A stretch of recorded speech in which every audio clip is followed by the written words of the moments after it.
জোরে জোরে জোরে জোরে।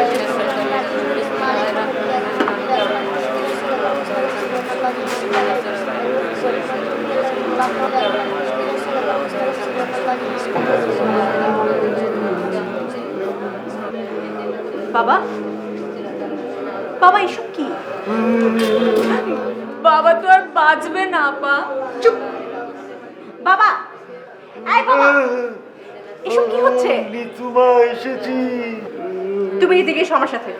আর এসে কি হবে মা? যা হবার তা তো হবে। তুমি কি চাও আমি এদেরকে বকা দিয়ে এখন বাসা থেকে বের করে দেই?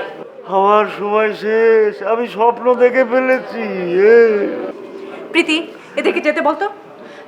আমি পারবো না আপা, বাবা তো আর বাঁচবে না।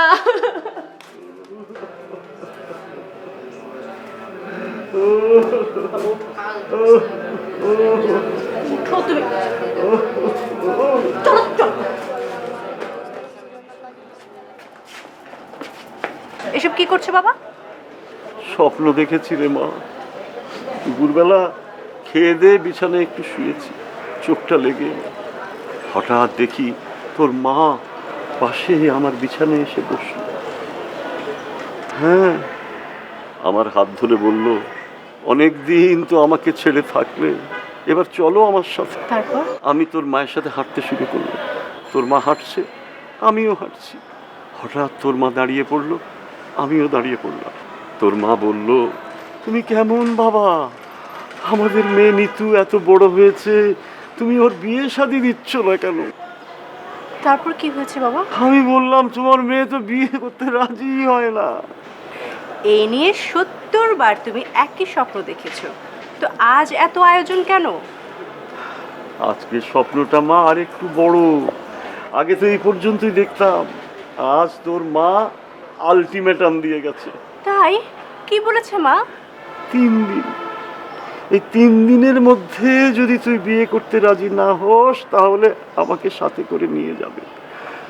আমি তো জানি তুই বিয়ে করতে রাজি হবি না, তাই এখন থেকেই প্রস্তুতি নেওয়া শুরু করেছি।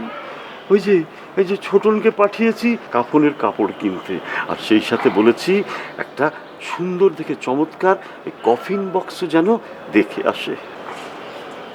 কাজটা তুমি ঠিক করনি বাবা। ছোটন ভালো দেখে কাফনের কাপড় আর কফিন বক্স কিনতে পারবে না।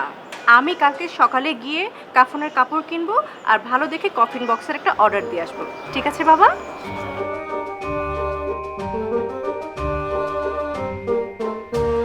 নিতু এসব কি বলে গেল? হ্যাঁ, আরে ও তো বল ওর নিজের কোর্টে নিয়ে গেল। হ্যাঁ, এখন আমি কি করব? না না, আমিও ছেড়ে দেওয়ার পাত্র না।